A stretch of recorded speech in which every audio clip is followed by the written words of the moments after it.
रउआ सभे के नमस्कार। हम हैं आदित्य। आज के एपिसोड में हम सन के चर्चा करेम जा कि IT 2.0 में कैसे काम करल जाओ और कौन कौन विधि अपनावल जाओ।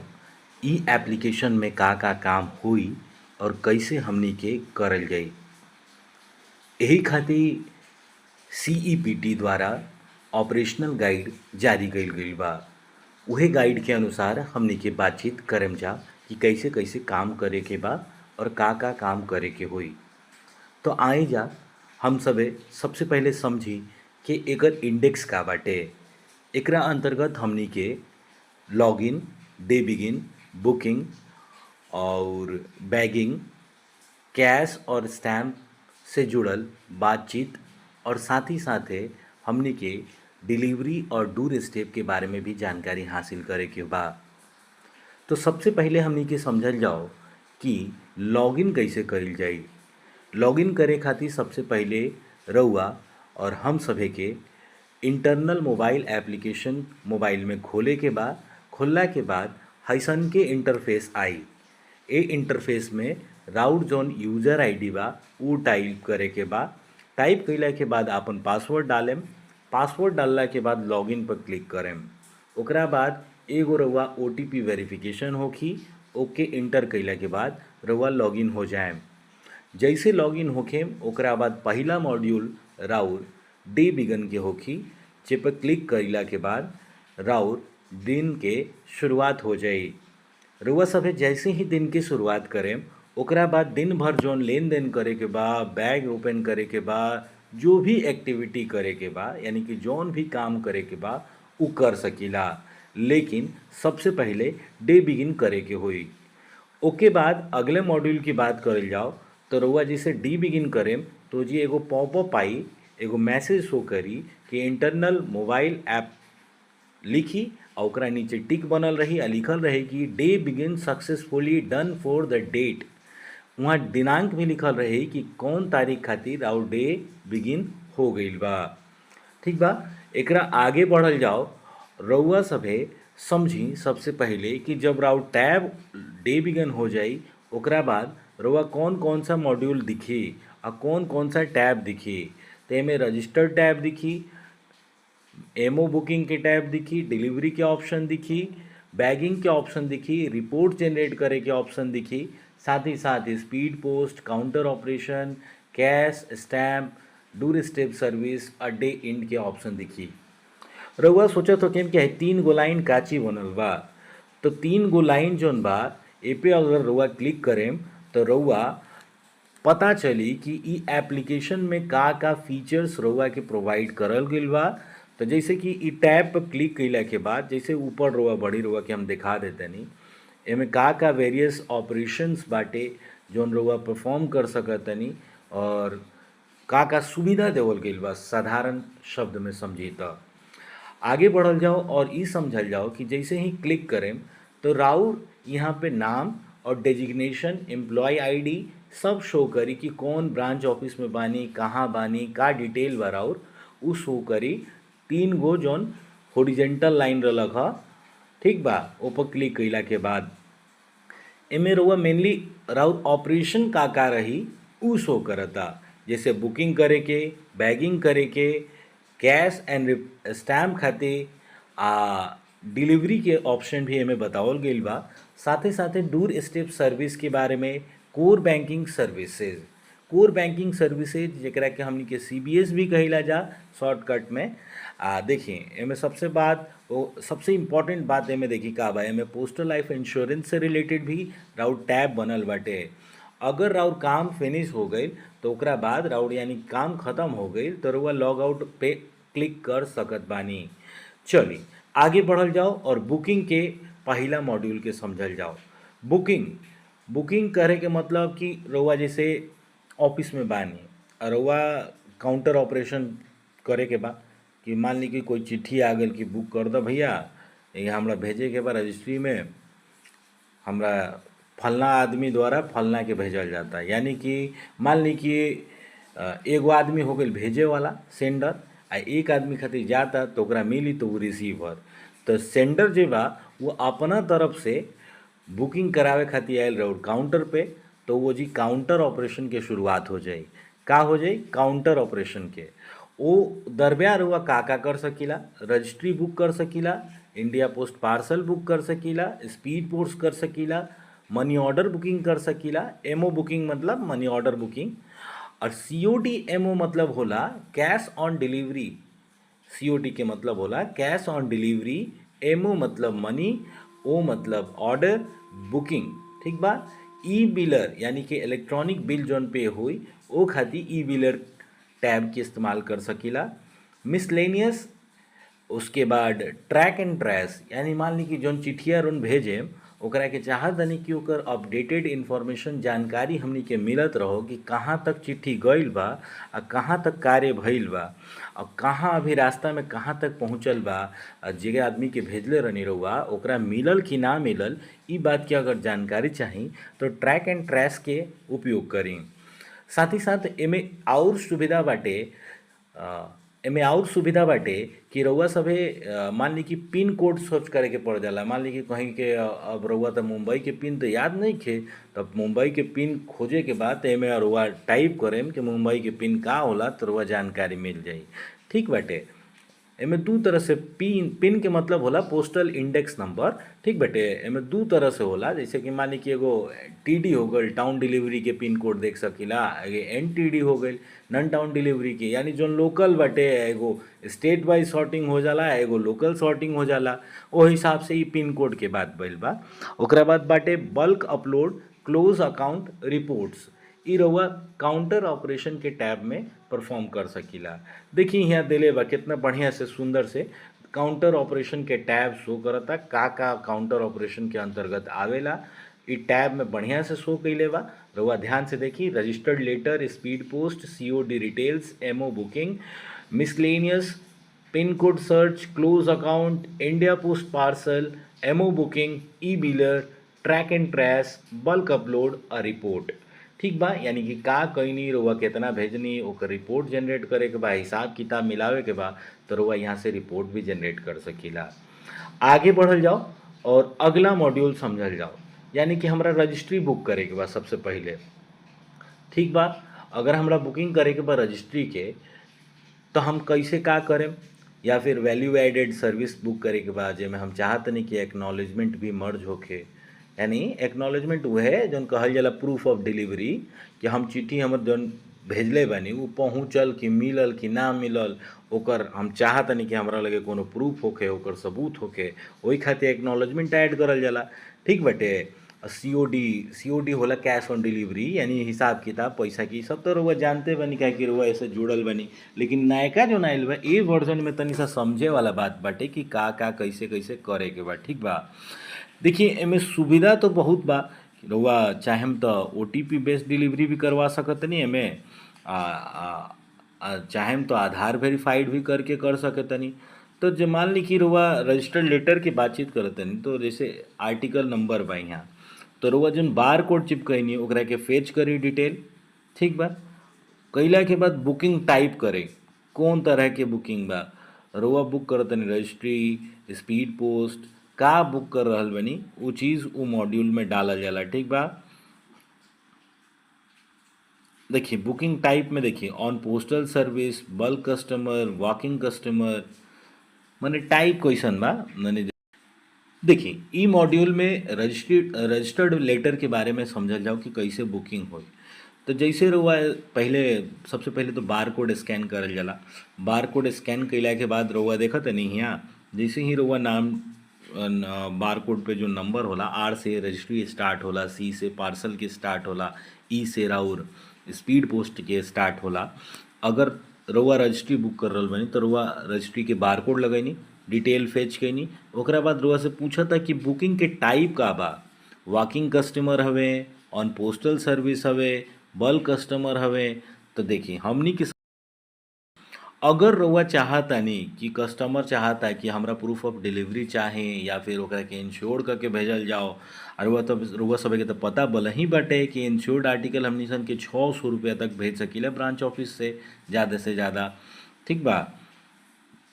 तो इंश्योर्ड आर्टिकल करे के बाद तो ओकर एक्स्ट्रा वैल्यूएशन होला, एक्स्ट्रा चार्ज लागेला। जितना वेट होई, जितना ओकर डिस्टेंस कवर करी, वो हिसाब से ओकर चार्ज पे करे के पड़ेला कस्टमर के। देखिए एमे एडिशनल डिटेल्स आ फीचर्स हमने के ई मिलल बा कि हमने के OTP बेस्ड डिलीवरी भी करा सकतनी। ठीक बा, ओकरा बाद नेक्स्ट ऑप्शन पे क्लिक कर देवे के बा। ज़्यादा कुछ हमें सोचे के नहीं खे। जैसे नेक्स्ट बटन पे क्लिक करें, ओकरा बाद राउर एमे आ गए मॉड्यूल में रउआ से पूछल गए रहे सबसे पहले कि बुकिंग के टाइप का बा, तो रउआ देवे के रहे कि पोस्ट ऑफिस के कस्टमर बानी या फिर वॉकिंग कस्टमर बानी। टाइप सेलेक्ट करे के रहे हमें, और वजन एमे मेंशन करे के बा। देखिए जैसे रउआ वजन मेंशन करेम तो प्रीपेड टाइप है कि पोस्टपेड टाइप है, ये सब रउआ बतावे के पड़ी। ठीक बा। अब देखिए बुकिंग रेगुलर आर्टिकल का टाइप में हो सकेला, FM, PS, SS। देखिए सबसे पहले समझे वाला जरूरी बात बा कि SS का होला, सर्विस स्टैम्प कहल जाला। PS का होला, पोस्टल स्टैम्प कहल जाला। FM का कहल जाला तो फ्रैंकिंग मशीन के स्टैम्प कहल जाला। इहू स्टैम्पे के रूप में हवे। जैसे देखे नहीं रुआ, कभी देखे साधारण चिट्ठी बाटे तो साधारण चिट्ठिया पर स्टैम्प लगावल रहेला, आ कबो कोनो में छापल रहेला, तो जौन छपलका ह वो फ्रैंकिंग स्टैम्प हवे। ठीक बा, फ्रैंकिंग मशीन द्वारा छापल रहेला, वो टिकटे के काम करेला। तो जितना के ऊपर टिकट छापल हो चाहे टिकट लगावल गईल हुई, ओकर वैल्यू के ऐड करे खातिर कि हाँ हम इतना पैसा दे देनी स्टैम्प के द्वारा, वो चीज़ खातिर यहाँ रुआ टाइप सेलेक्ट करे के पड़ी कि प्रीपेड में रुआ द्वारा कितना पैसा काची के माध्यम से देवल बा, पोस्टल स्टैम्प के माध्यम से कितना देवल बा। ठीक बा। अब जैसे जे एम्प्लॉय सर्विस में बावे तो सर्विस स्टैम्प यूज़ करता, तो ओकरा नीचे वाला शो करे के पड़ी। ठीक बा। फिर नेक्स्ट पे क्लिक करे के बा।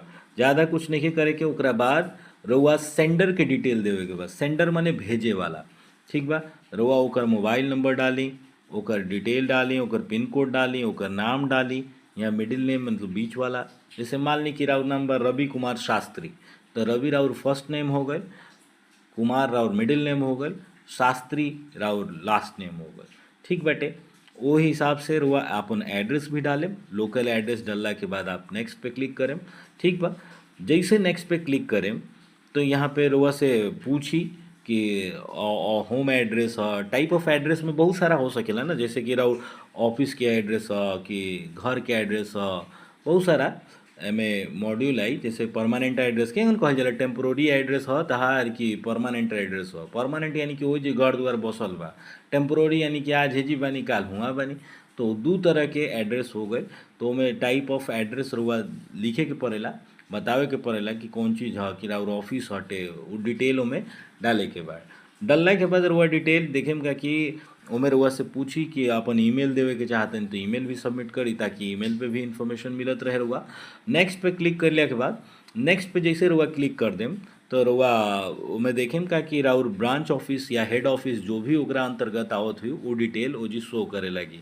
जैसे शो करे लगी ओको सबमिट के क्लिक कर देवे के बाद, और सबमिट क्लिक कैला के बाद देखिए सबमिट तो अभी ना हो क्या कि पहले तो अभी तो सेंडर के डिटेल भाई, सेंडर के डिटेल भरला के बाद रुआ अपन एड्रेसी के भी डिटेल भरे के हो, यानी कि रुआ जेकरा के भेजा तनी, तो जेकरा के भेजा तनी ओकर डिटेल पहले मोबाइल नंबर, ओकर पिन कोड, ओकर नाम, ठीक बा, ओकर एड्रेस प्रॉपर कहाँ भेज रहा बनी। ओकरा बाद जैसे रुआ सबमिट पे क्लिक करें, ठीक बा, तो सबमिट पे क्लिक करते ही वो डिटेल सबमिट हो जाई, और ओकर पूरा डिटेल जौन बा आर्टिकल बुकिंग डिटेल्स रुआ के शो कर दी कि केकरा द्वारा आ केकरा के भेजल गईल बा। ठीक बा।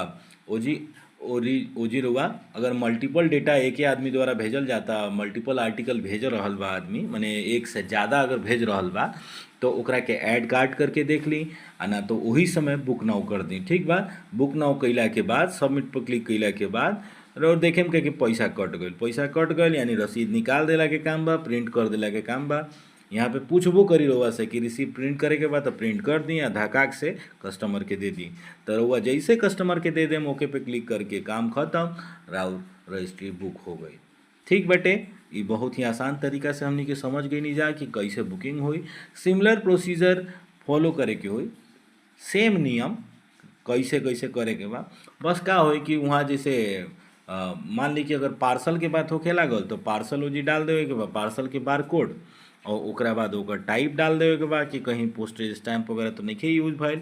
ठीक बा। ओकरा के डालला के बाद सेलेक्ट टाइप पूछी रुआ से तो वो अपन टाइप डालत रही ओमे डिटेल भरी, फिर सेंडर के डिटेल भरी, फिर ओकरा बाद एड्रेसी की डिटेल भरी, सबमिट करी और पेमेंट हो, रसीद निकली, हो गए तो ई कट गए, सिंपल। हाँ, अगर एमे एगो और सुविधा बा, मान ली कि कस्टमर कैश लेके नइखे आयल, उ चाहता कि ऑनलाइन पेमेंट करी, तो जौन जनरेट करे नु रुआ अमाउंट चार्ज जौन जनरेट होई, बुकिंग पेमेंट के चार्ज जनरेट होई, उ दू मोड से लिहल जा सकता। मोड कहे के मतलब कि तरीका, मोड ऑफ पेमेंट ओकर दूगो हो सकेला, एगो कैश पेमेंट हो सकेला, एगो डिजिटल पेमेंट भी हो सकेला। तो डिजिटल पेमेंट की अगर हम बात करी जा, तो ओमे हमनी के क्यूआर कोड मिल जाई। क्यूआर मतलब होला क्विक रिस्पॉन्स। क्विक रिस्पॉन्स के माध्यम से रहुआ जैसे स्कैन करें वैसे रहुआ के वैलिडेट करी, ओकरा बाद रहुआ पेमेंट हो जाए, ओकरा बाद सबमिट करी, ठीक बटे। ओकरा बाद इजी तौर पर और पेमेंट भी हो जाए सक्सेसफुल, ओकरा बाद प्रिंट करी, कस्टमर के रसीद दे दी, काम खत्म। पार्सल के रसीद निकल गई, भाई लो भाई तार इतना वजन रहे, इतना पार्सल भइल, इतना अमाउंट भइल, है आदमी के भेजल, तू है कर प्रूफ रहल, ठीक बाटे।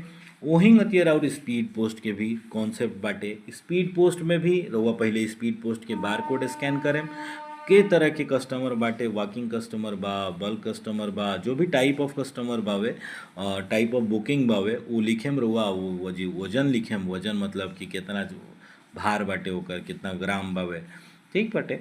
वो फैसिलिटी रहुआ समझते बनी कि रहुआ अगर पीओडी लेम तो पीओडी के चार्ज ऐड हो जाए, अगर इंश्योरेंस करें अगर आर्टिकल के इंश्योर्ड करके भेजे के चाहते हैं, तो जैसे ही चेकलिस्ट बटन है जो रेक्टेंगल शेप में बाटे नु, एकरा के चेकलिस्ट बटन कहल जाला। ए पर क्लिक करें तो वो सेलेक्ट हो जाए, ऊपर टिक हो जाए, वो मार्क हो जाए, जैसे मार्क होई ओकर पैसा ओमे ऐड हो जाए, ठीक बाटे। ध्यान रखे के बा ई सब चीज़। और नेक्स्ट करें, नेक्स्ट कैला के बाद अगला प्रोसीजर स्टार्ट हो जाए। जैसे स्टार्ट हो जाए ओकरा बाद सेंडर के डिटेल, सेंडर मतलब जो भेजा ताटे ओकर पूरा डिटेल भरे के होई। जैसे जैसे मांग ले बा हमनी सन से detail, mobile number, pin code, customer के नाम, घर पता, पोस्ट ऑफिस, नेक्स्ट कर देला के काम बा। नेक्स्ट कैला के जैसे करम नेक्स्ट, जैसे रुआ नेक्स्ट करम ओकरा बाद एड्रेसी की डिटेल मांगे लगी, फिर एड्रेसी मतलब जेकरा के भेजल जाता, ठीक बा। ओकर डिटेल पूरा भरेम, नाम भरेम, पता भरेम, ओकरा बाद भेजेम, ओकरा बाद सबमिट करम। सबमिट कैला के बाद बुक नाउ कैला के बाद पेमेंट हो जाए, पेमेंट होला के बाद रसीद निकल जाए, रसीद निकल जाए तो फिर कस्टमर के दे दी। अब कस्टमर से पूछ ले के बोला का कि कभी कभी कैश ना होला कस्टमर लगे, तो डिजिटल वाला एकरा के गोल बनल बा, एकरा के रेडियो बटन कहल जाला। ए पर क्लिक करेम तो ई खुल जाए, खुली तो ओकरा बाद पेमेंट हो जाए आराम से। पेमेंट कैला के बाद रिसिप्ट निकाल दें, रिसिप्ट निकाल के प्रिंट कर दें, प्रिंट करके दे दी कस्टमर के। कस्टमर खुश रहो, खुश रहो, बिजनेस भी हो गल और बॉस भी खुश। कितना आसान बटे। रउआ लोगे नर्वसाइल रह तनी झूठो खानी कि कैसे होई कैसे होई, कुछ नहीं खे। जैसे पहले काम करत रहनी जा वैसा ही काम करे के बाटे। अब देखी, अब समझे वाला बात बाटे कि अब मनी ऑर्डर अगर बुकिंग करे के होखे तो का करे के होई।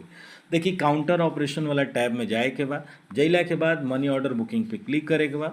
मनी ऑर्डर बुकिंग के टैब फिर से खुली, खुलला के बाद ओमे मनी ऑर्डर लिखे के बा। एमओ टाइप लिखा था ना कि कहे कि तो ओमे टाइप में तारा पूछ सकेला कि कैसन टाइप के मनी ऑर्डर बावे। देखिए यहाँ ऑप्शन देता ना मनी ऑर्डर कौन कौन टाइप के बाद, तो सीएम रिलीफ फंड मनी ऑर्डर, पीएम केयर्स मनी ऑर्डर, पीएम रिलीफ फंड मनी ऑर्डर, बल्क पेई मनी ऑर्डर। तो राउट जो भी टाइप बटे कस्टमर के वो टाइप वहाँ पे सेलेक्ट कैला के काम बा और ओकरा बाद आगे बढ़ला के काम बा, ठीक बा।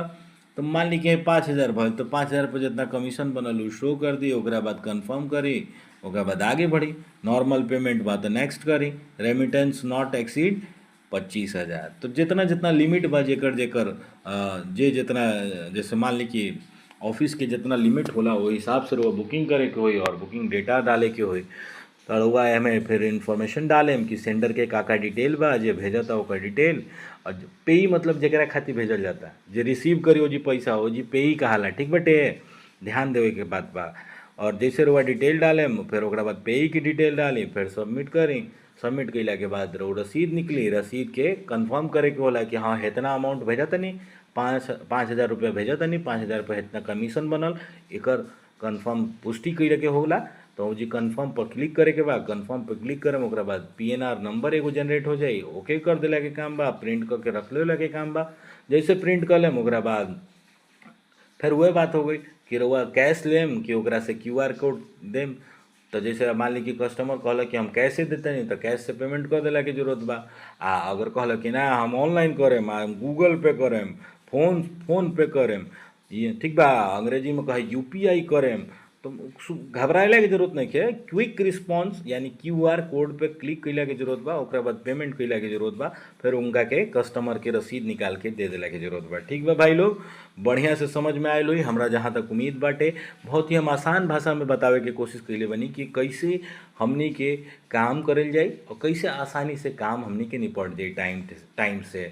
तो ये रसीद होकर रसीदवा पेमेंट का प्रिंट कर लेला के काम बा। पीडीएफ फॉर्म में अगर चाही तो पीडीएफ फॉर्मेट में भी निकल जाई और छोटका प्रिंटरवा ना आवेला वही से निकाल देला के काम बा। ऊपर क्लिक करम तो रसीद निकल जाए, ओमे एगो रोल आवेला, रोलवा से प्रिंट होके निकल जाई, कोई टेंशन नहीं खेलेला के काम।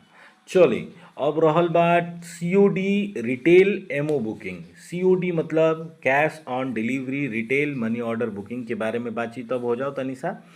ज़्यादा कुछ ना, ढेर टेंशन लेला के काम नहीं के, जैसे काम होने करो तनी जा ऐसा ही एहू में करे के बा। कुछ सोचे के नहीं के, समझे के नहीं के, बस जोन भी वैल्यू डालेम, जोन भी मूल्य डालेम, जोन भी अमाउंट डालेम, जोन भी मूलधन डालेम, ओकरा के सही से डाले के बा।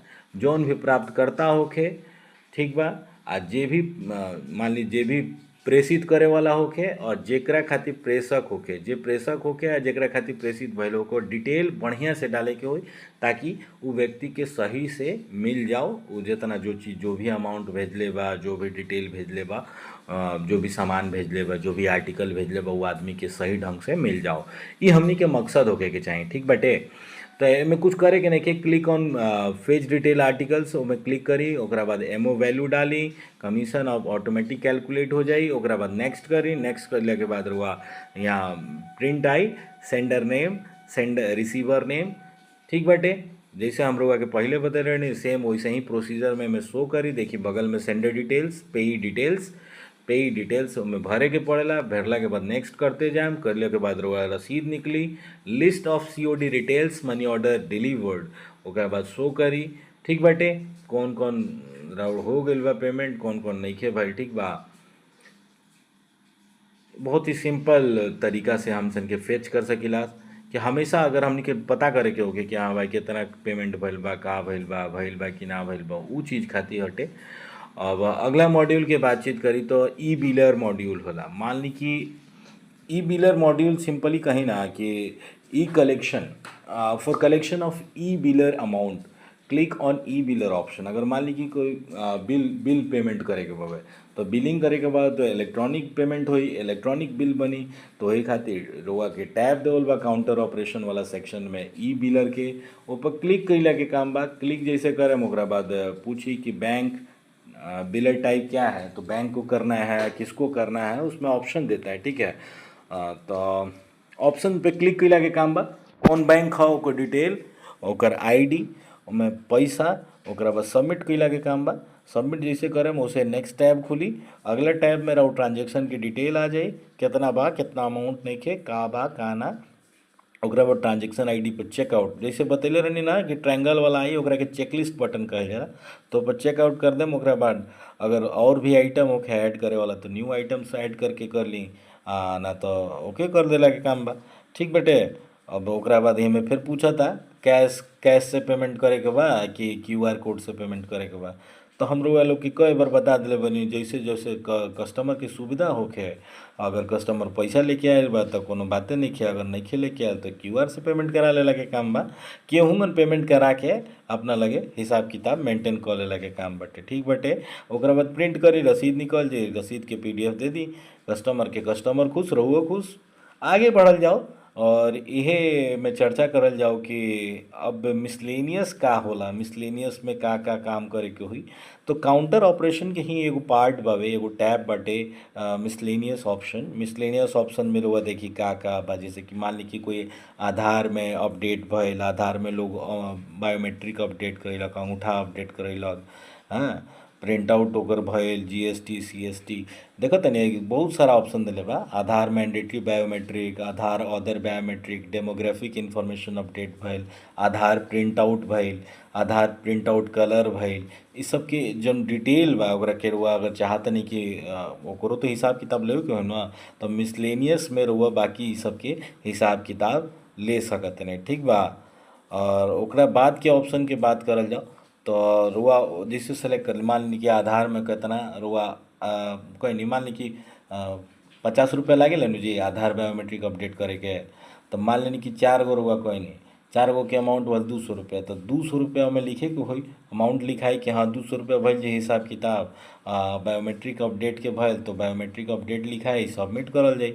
सबमिट करम तो जी miscellaneous has been successfully added ओमें दे दी और बैलेंस ऐड हो जाई।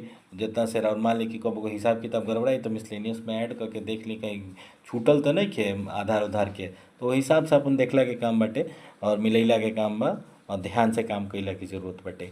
अब ट्रैक एंड ट्रेस एकर का फैसिलिटी बाटे। मान ली कि रउआ भेज देनी, आधा स्पीड पोस्ट भेजनी, रजिस्ट्री भेजनी, पार्सल भेजनी, जौन भेजनी ओकरा के नंबर जनरेट करके रउआ के एगो देवल गइल हो, 13 डिजिट के नंबर देवल गइल, ठीक बा। तो रउआ के जौन रउआ जानकारी चाही कि हाँ ये आर्टिकल कहाँ गइल, अभी कहाँ पहुँचल बा, कितना समय और बाकी बा, अभी टीएमओ में बा कि ब्रांच ऑफिस में बा कि सब ऑफिस में बा कि एचओ में बा कि आरएमएस में बा कि एनएसएच में बा, कहाँ बाटे। अगर ओकर डिटेल रउआ जाने के चाहतनी आ कई बजे कहाँ गइल बाटे उ सब के इन्फॉर्मेशन जाने के चाहतनी तो ट्रैक एंड ट्रेस ऑप्शन की यूज़ करे के बा। कुछ खास नइखे, जैसे ही वो मॉड्यूल पे क्लिक करेम तो जे लिख के आई कि आर्टिकल ट्रैक करे के बा कि मनी ऑर्डर ट्रैक करे के बा। काहे कि रउआ तो भेजे खातिर पैसो भेज सकतनी या सामानो भेज सकतनी न जी। तो मान ली कि हमरा आर्टिकल के ट्रेस करे के बा, तो आर्टिकल सेलेक्ट करेम, आर्टिकल के नंबर जो 13 डिजिट के हम बतैनी है वो लिख देवे के बा। हर के अलग अलग होला, जो भी सामान भेजल जाला ओकरा अलग अलग आर्टिकल नंबर मिलेला। तो आर्टिकल नंबर पे क्लिक करम तो ट्रैक नाउ दी ऑप्शन, ओकरा बाद रउआ पूरा डिटेल शो कर दी कि हाँ हेजी बाटे, हेजी जगह पे गइल बा, हाँ हेतना है बुकिंग डिटेल हेजी आइटम के रिसीव कर लेवल गइल बा, हेजी डिलीवर्ड हो गइल बा, सब चीज़ शो करे लगी, ठीक बाटे। कोई टेंशन वाला बात नहीं के। वही गतिया मनी ऑर्डर भी होला, रउआ के पीएनआर नंबर जो मिलल रहे वो नंबरवा टाइप करे के होला। लेकिन ध्यान रखे के बा जहाँ आर्टिकल सेलेक्ट करतनी जा वो जी एमओ सेलेक्ट करे के पड़ी, यानी कि मनी ऑर्डर सेलेक्ट करे के पड़ी। सेलेक्ट कैला के बाद हमनी के यहाँ शो करे लगी, ओकरा बाद ओकर डिटेल शो करी कि हाँ फलना आदमी के भेजले बाड़े, यानी कि सेंडर के एड्रेस और पेई के एड्रेस दोनों शो करी। ओकरा बाद शो कैला के बाद रउआ में देख सकत नहीं कि कहाँ पहुँचल बा, के अभी मनी ऑर्डर पोस्टमैन के मिलल बा कि नइखे मिलल, ई सारा डिटेल रउआ एमे शो कर दी, ठीक बाटे। एमओ वाला में सब ट्रैक कैला के खेल बा। ट्रैक खोले, ट्रैक एंड ट्रेस वाला ऑप्शन खोलेम, ओकरा बाद जैसे डिटेल रउआ देख ली आराम से इजी तौर पे एकदम। ओमे कोनो संकोचे नहीं करे के, ना टेंशन ले लगे काम बा। आ कस्टमरो पूछे तो ओकरा के बतावल जा सकता आराम से, टेंशन लेके काम बिल्कुल नइखे करे के। रउआ अब अगला मॉड्यूल मान ली कि पिन कोड सर्च करे के बा। पिन कोड माने का होला, देखिए पिन मतलब होला पोस्टल इंडेक्स नंबर। ई जौन होला उ 6 डिजिट के होला। पोस्टल इंडेक्स नंबर 6 डिजिट के होला और 6 डिजिट के हर जगह के पिन देखेम नु तो उ 6 डिजिट के होला। तो रउआ जहाँ के खोजे के बा, मान ली कि हमनी के जहाँ बानी सा ओ जी के हमरा पिन खोजे के बा कि कहाँ के पिन ह 570010। तो 5700 जैसे सर्च करते हैं देखा दिलक ऑप्शन में कहाँ कहाँ के हो गइल। सब सर्च कैला के जरूरत बा, टाइप करम पता चल जाई कि कहाँ के पिन कोड कौन हवे। तो ई रउआ के सुविधा मिलल बाटे, बहुत बढ़िया सुविधा बाटे कि रउआ पिन कोड भी सर्च करके अपन कस्टमर के बता सकीला, खुद खातिर भी इस्तेमाल कर सकीला, क्योंकि आवश्यकता हमनी के पड़ेला बहुत ज़्यादा।